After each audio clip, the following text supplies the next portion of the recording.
Obrigado, gente.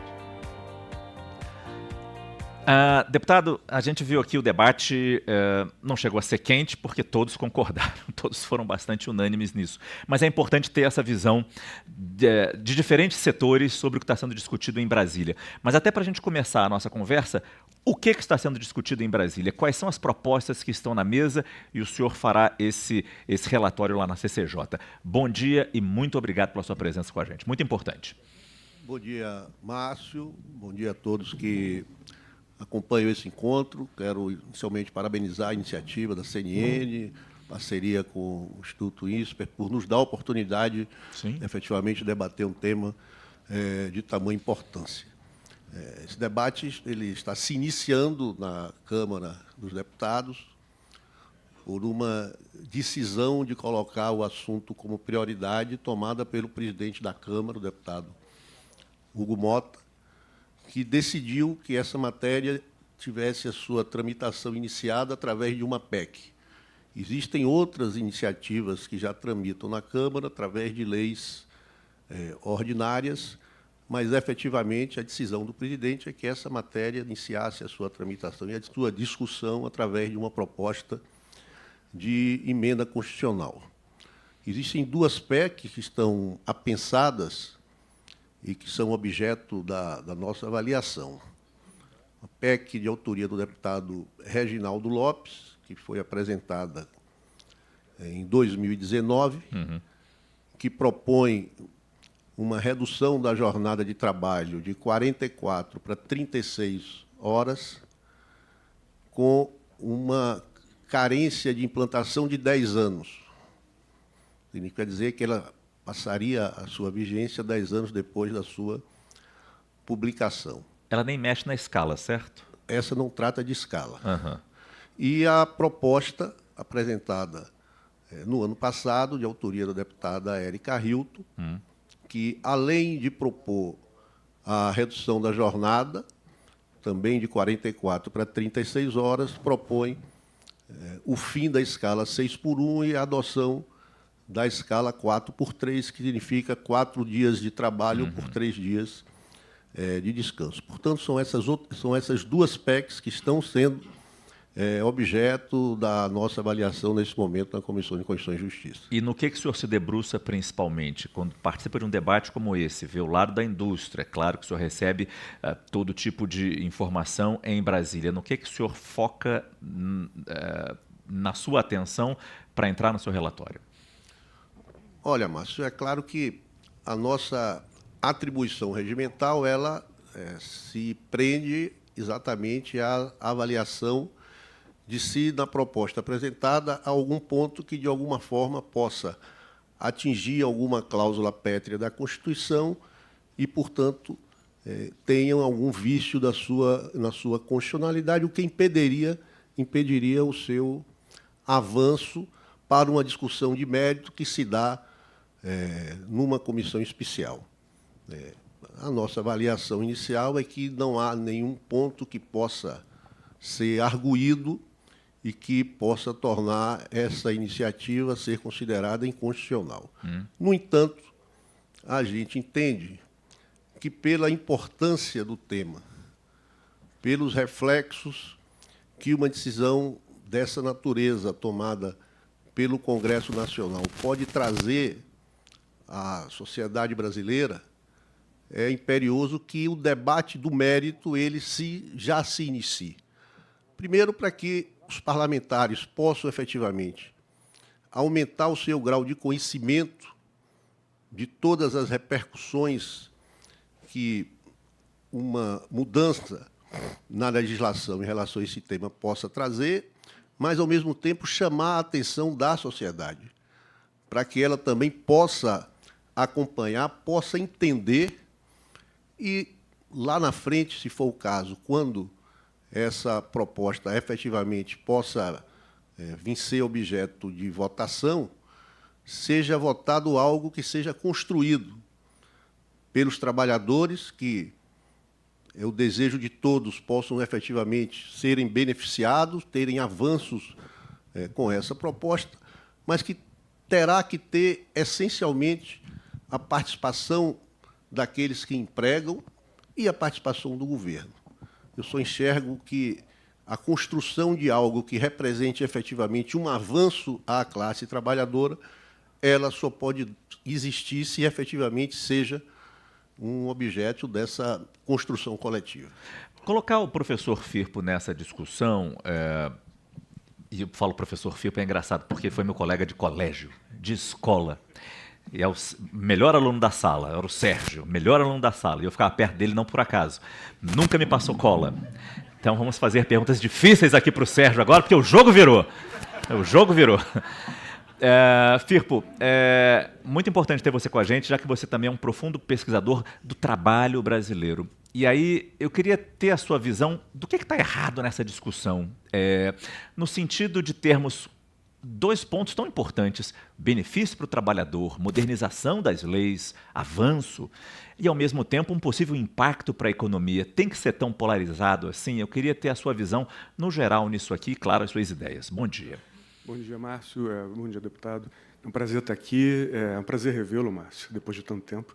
Mas acho que esse debate é um debate que ele é muito interessante, né?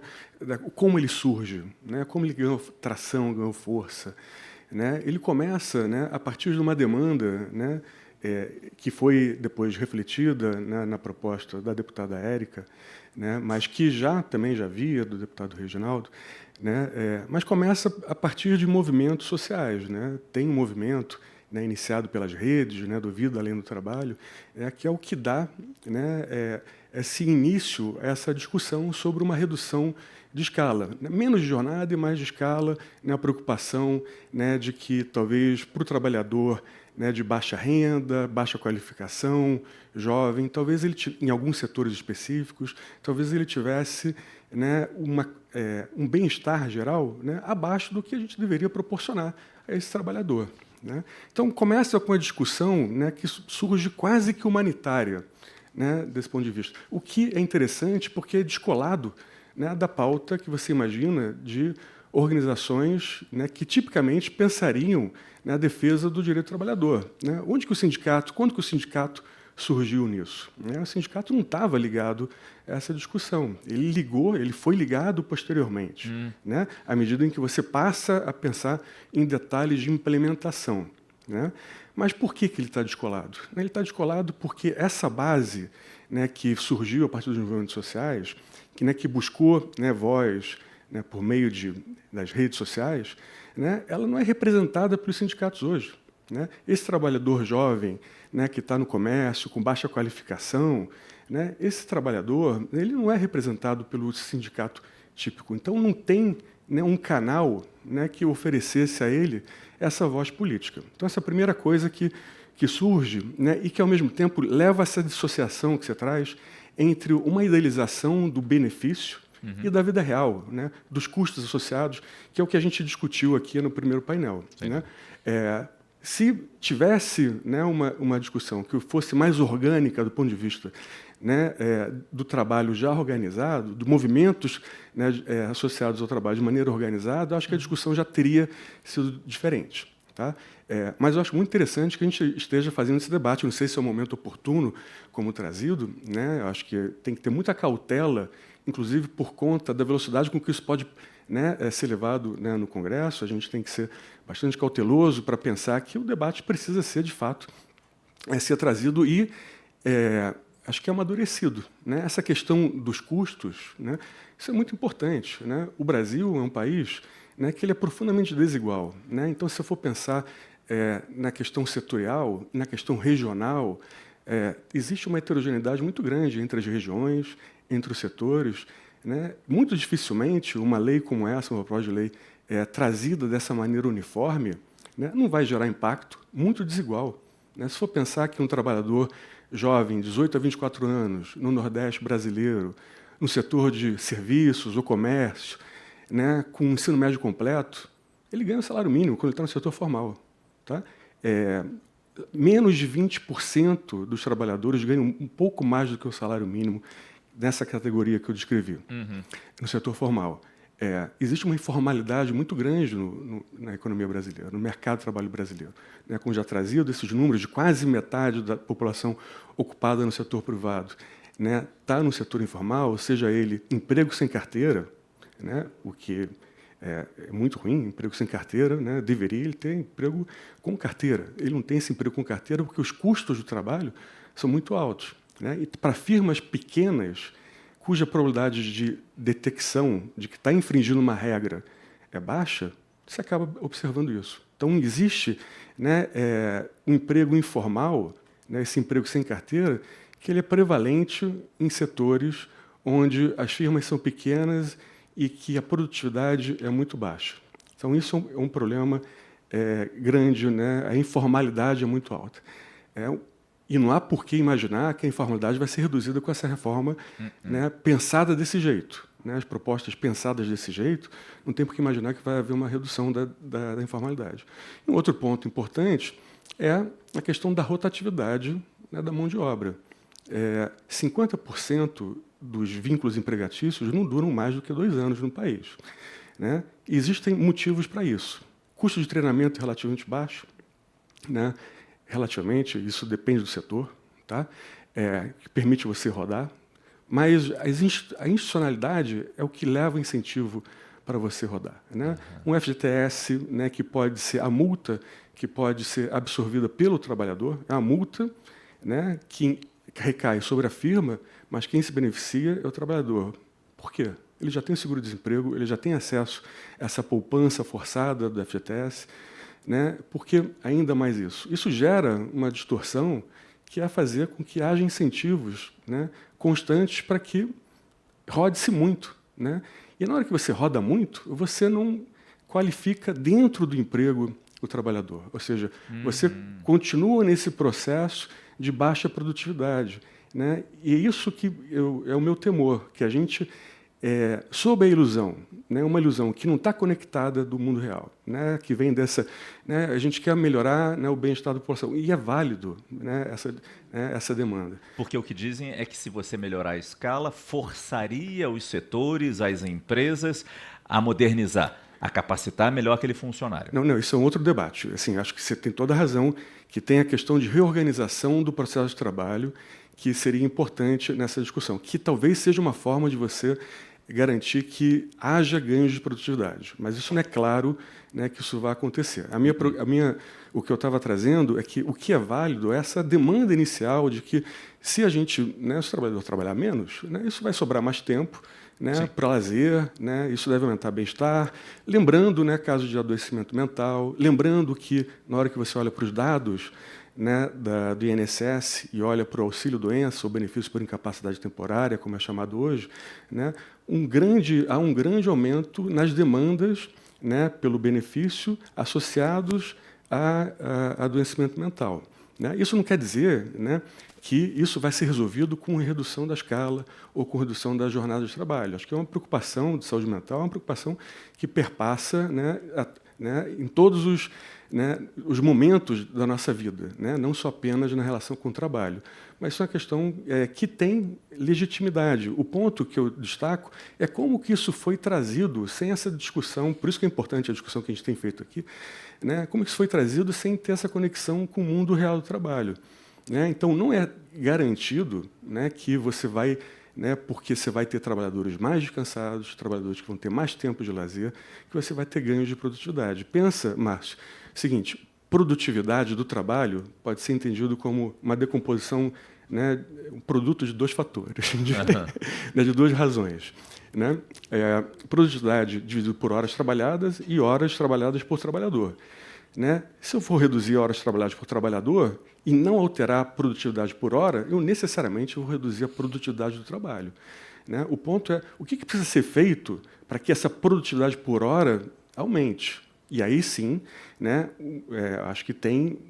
Aí por isso que o debate tem que ser feito com calma, tem que pensar em processo, o que pode ser feito por dentro da firma, com, né, talvez algum tipo de apoio governamental, pensando em políticas específicas para que esse novo arranjo, né, dentro das firmas possa garantir produtividade por hora trabalhada maior. Ou seja, flexibilidade da jornada. Ter jornadas mais flexíveis dentro do dia. Isso poderia ajudar, né, porque a recuperação é mais importante do que um dia mais, né, de folga. A recuperação dentro da jornada. Perdão. Deixa eu só colocar para o deputado, então, algumas questões que o Sérgio nos traz, como, por exemplo, essa visão dele de que toda essa conversa, e de todos nós aqui, pelo que a gente viu no primeiro debate também, está acontecendo de uma maneira muito veloz e com pouca cautela, e especialmente num ano eleitoral. Como é que o senhor coloca isso na sua cabeça ao momento de analisar essas duas propostas e fazer o seu relatório?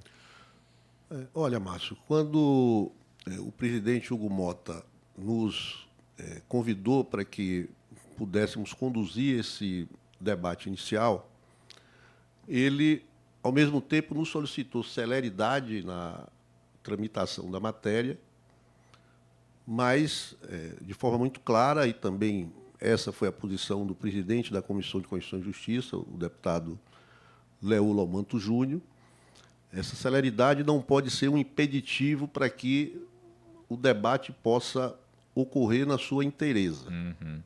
Então, todos nós sabemos que esse é um tema que está sendo discutido em diversos países do mundo. Todos nós conhecemos essa pauta como sendo uma prioridade histórica dos trabalhadores, né? Não só do Brasil, mas de todos os países, principalmente aqueles de regime democrático. E nós entendemos, sinceramente, que há sim um espaço para avanço. Eu acho que é possível se dar um passo à frente no sentido de, efetivamente, se trazer um ganho efetivo à classe trabalhadora do nosso país. Eu entendo que esse passo ele não pode trazer a sensação que não se saiu do lugar, e por isso mesmo eu sempre me coloquei de forma muito clara que não há por que se discutir redução de jornada de trabalho e vincular isso a uma redução dos salários das pessoas, porque aí, fatalmente, não se teria nenhum ganho efetivo. Mas, ao mesmo tempo, a gente tem a consciência de que esse passo não pode ser dado além do tamanho daquilo que as nossas pernas possam alcançar. Mas é por isso que o senhor já teria dito que defende transição e também compensações. Eu queria que o senhor explicasse isso. Pois então.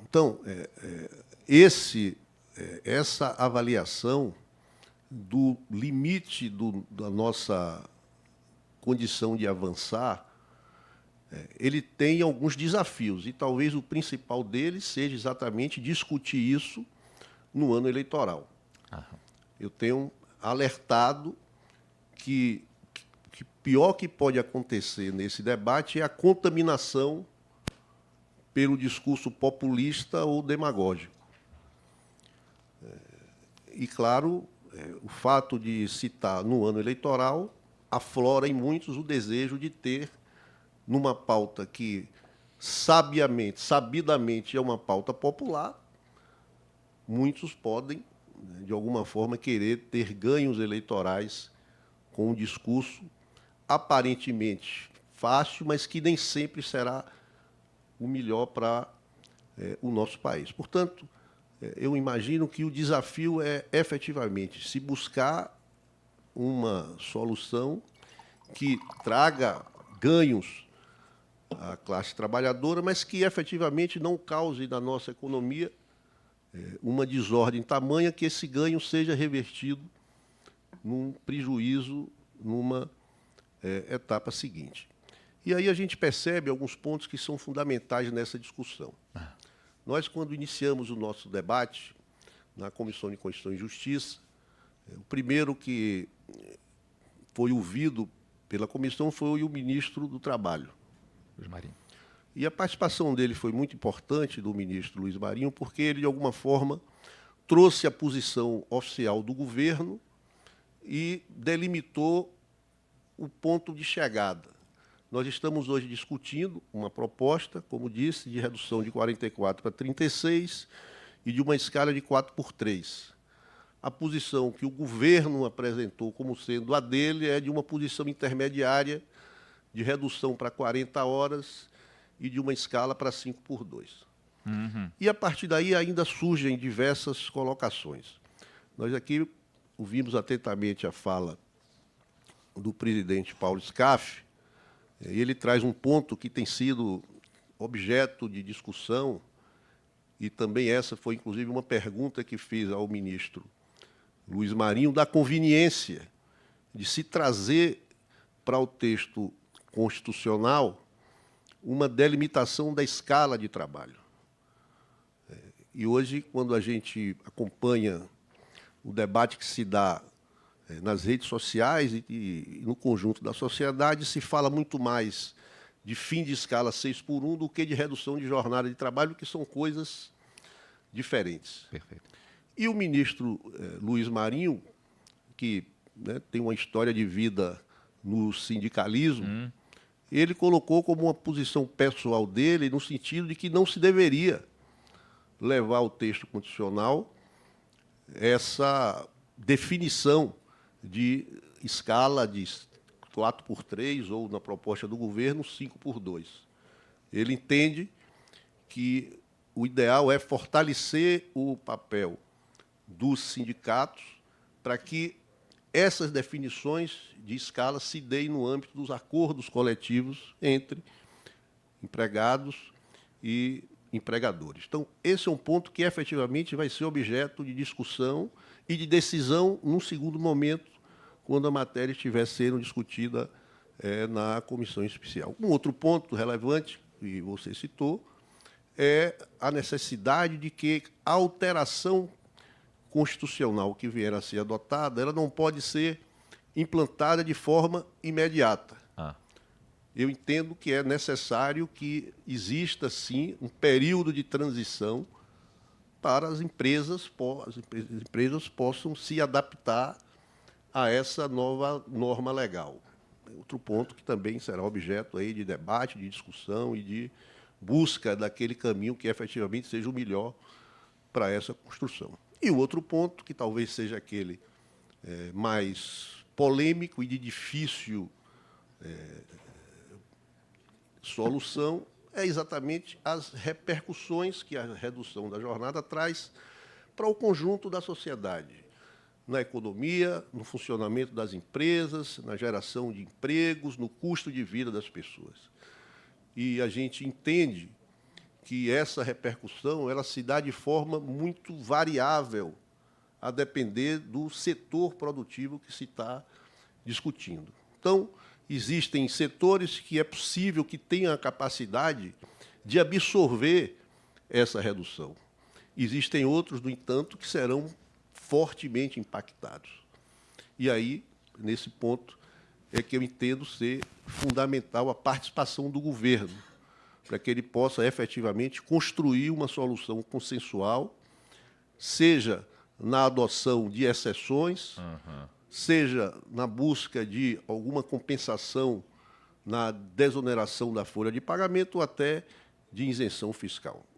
Diversos países do mundo têm tido e adotado posições nesse sentido. A França, por exemplo, a Bélgica, caminharam pela necessidade das compensações na folha de pagamento para setores que foram mais diretamente afetados. Já Portugal não fez e os reflexos foram efetivamente negativos na economia de Portugal. Portanto, são diversos fatores.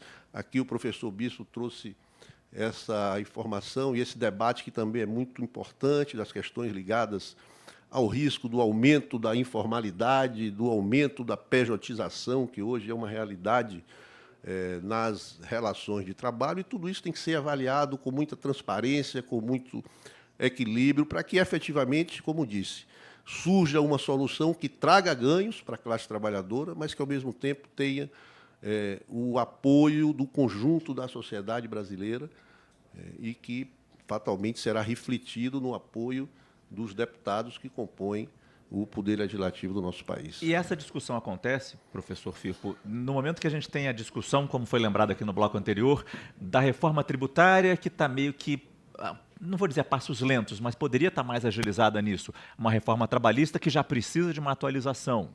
Acabou de ser feita, claro, atualizações acontecem, mas essa está muito rápida para ser feita já uma atualização.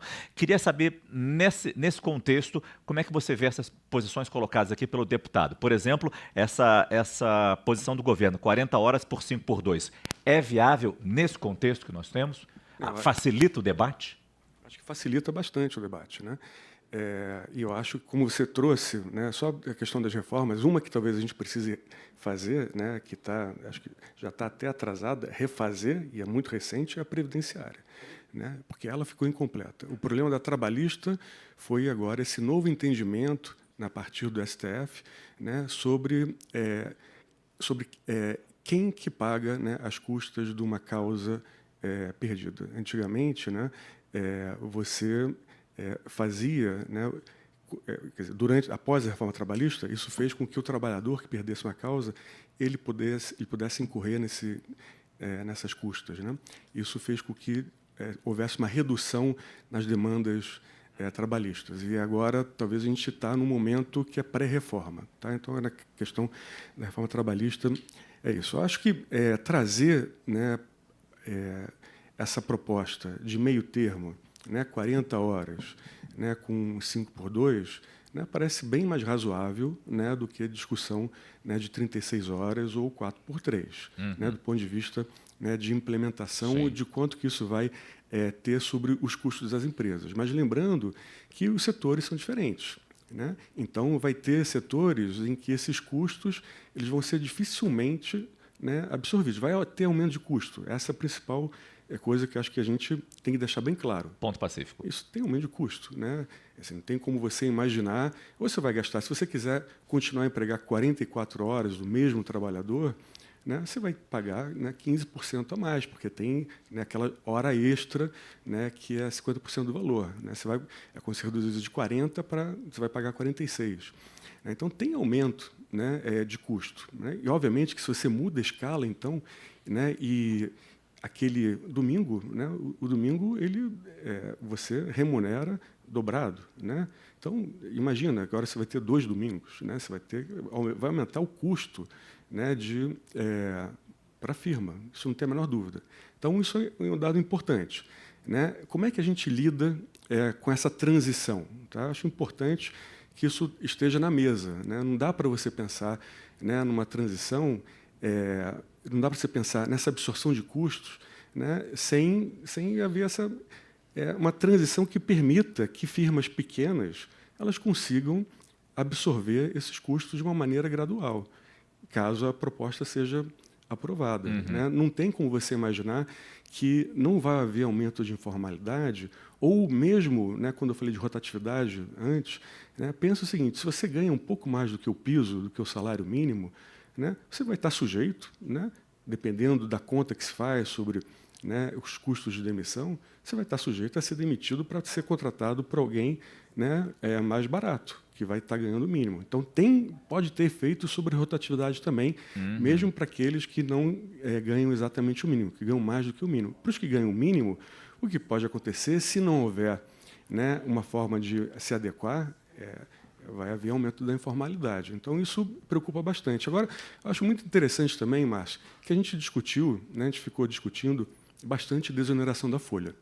Né? Os 17 setores, né, favorecidos, né, e uma renovação, né, e um embate muito forte, né, que era trazido pela questão fiscal. Né? É importante, né, lembrar que o Brasil não vive um momento, né, que seja tranquilo do ponto de vista fiscal. Né? Mas, na hora da renovação, né, da desoneração, a questão fiscal foi a mais trazida. E não havia, né, nenhuma contrapartida como essa. Né? Não faria sentido pensar agora, né, se a gente quer, de fato, reduzir jornada ou quer reduzir escala, né, o que se pensa, eu preciso de uma contrapartida em termos de algum incentivo ou desoneração da folha, né, do ponto de vista da firma. Né? Mas será que a gente não perdeu o timing? Me parecia fazer muito mais sentido essa discussão quando estava se discutindo a renovação da desoneração. Agora, pensar numa nova desoneração da folha, né, parece um retrocesso, né, do ponto de vista do timing político. Eu entendo que a desoneração da folha, e aqui de uma maneira geral, você reduzir impostos sobre fatores de produção, trabalho e capital, é importante. Tá? Então, é válido essa discussão, tem legitimidade. A questão é que me parece que a gente meio que perdeu, podia estar conectado há 3 anos atrás, quando foi feita essa discussão sobre a reoneração. Né? E isso não foi feito. Mas, enfim, isso eu deixo para o deputado, né, esse processo legislativo, pensar qual que é a melhor forma da sociedade representada pelo Congresso, né, pensar nessas mudanças e como é que esses custos vão ser absorvidos pelos empregadores, porque acho que não vai ser pequeno. A questão vai ter firmas que vão ter uma capacidade muito maior de absorção, vão sofrer, mas vão ser capazes de lidar com isso, e outras que não. E aí vai ficar essa discussão, Márcio, que você trouxe, sobre ganhos de produtividade. O que faz com que a produtividade do trabalho no Brasil esteja estagnada? Tá? Tem setores em que houve ganhos de produtividade, isso é verdade. Construção civil, claramente, quem olha, né, para um prédio ser construído, tem um prédio do lado do meu apartamento que foi construído a uma velocidade que eu me lembro, no nosso colégio em frente, aquele prédio que demorou, né, quase nosso tempo formatura, inteiro, claro. 10 anos para ser construído. Hoje não se demora mais tanto tempo. Né? Tem ganhos de produtividade claros, né, em alguns setores, mas a produtividade geral continua muito estagnada.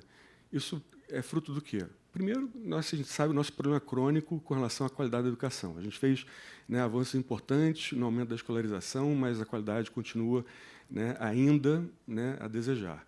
A gente tem também, né, uma economia muito protegida, muito pouco exposta à concorrência internacional, o que faz com que a gente não tenha incentivos à adoção de tecnologias que permitam haver esses ganhos de produtividade. Né? A gente tem uma educação também pouco focada, né, na questão profissional. Então, tem uma série de fatores, né, que o famoso custo Brasil, né, infraestrutura, tem uma série de fatores que fazem com que a gente tenha uma produtividade do trabalho muito baixa. Eu acho que o meu receio é que, se a gente não fizer nada e só implemente isso, vai haver uma queda, né, e com um aumento de informalidade, ou seja, algo que deveria ser para o bem do trabalhador possa, né, ser um tiro que sai pela culatra. Até porque vai impactar o país também. E aí, então, deputado, em cima de tudo isso que o professor nos traz, todo esse cenário que cerca este ponto, que agora parece tão específico quando a gente vê ao redor tantos pontos que têm relação com isso, no final das contas, em cima das questões trabalhistas do nosso país.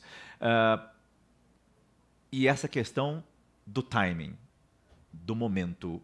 A gente vai ter realmente essa votação, esse projeto tramitando para ser votado este ano, em meio a todas essas questões levantadas aqui?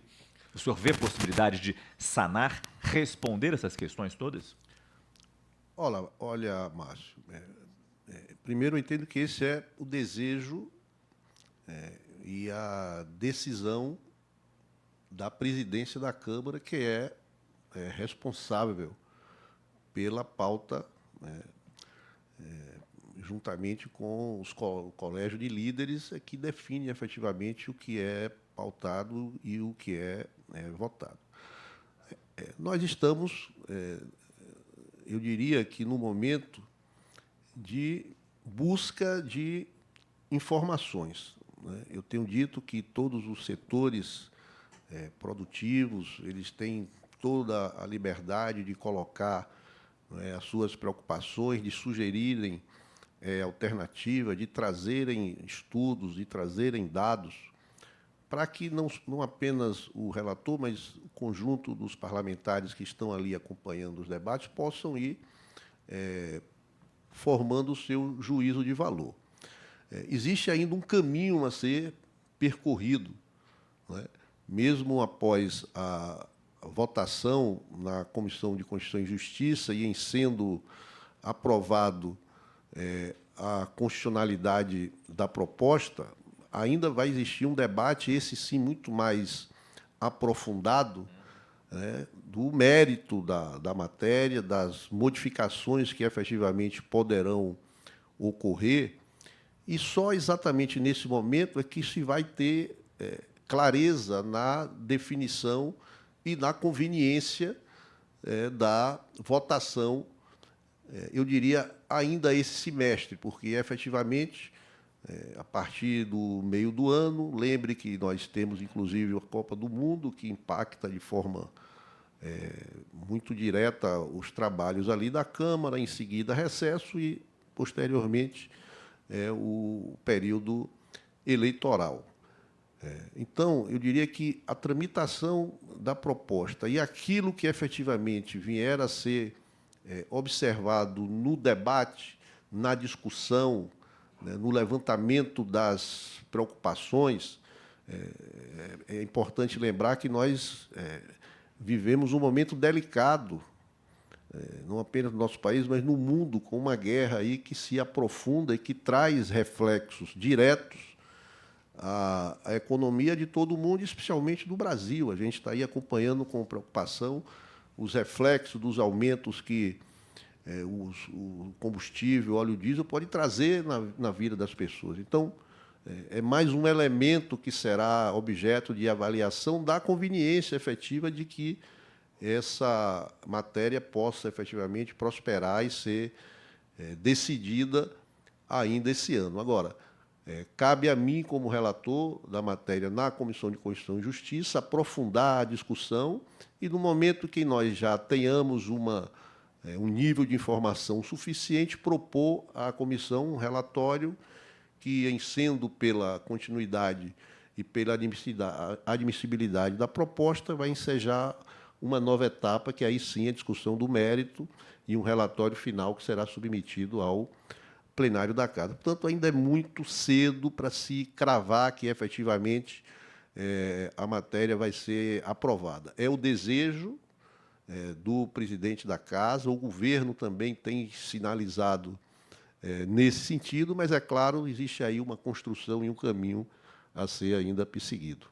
O senhor concorda que o timing talvez seja realmente um ponto de preocupação, porque o que a gente está vendo é quase que um ineditismo em apoios de todos os lados da Câmara para se tocar esse projeto e se ganhar benefícios eleitorais em um projeto assim, prejudicando a discussão e o debate. É inegável, Márcio, que se essa discussão se desse num ambiente que não estivesse próximo ao ambiente eleitoral, ele se daria com muito mais tranquilidade e os diversos atores poderiam ter uma condição de formar a sua opinião de uma forma muito mais, eu diria, tranquila. Mas nos cabe, como disse, tocar para frente essa proposta e fazer aquilo que nos é atribuído. O tempo está quase encerrando já, e eu passo a palavra para o professor Sérgio para saber se essa não vai ser mais uma das tantas, historicamente, oportunidades perdidas do nosso país, para levar a cabo uma modernização, para levar algo que beneficie a todos, e por questões políticas, por questões de timing, por questões de problemas de cenário que a gente tem em outras reformas capengas ainda, isso não consegue ser feito. Será que vai acontecer isso neste momento, nessa discussão também? Como não acontecer isso?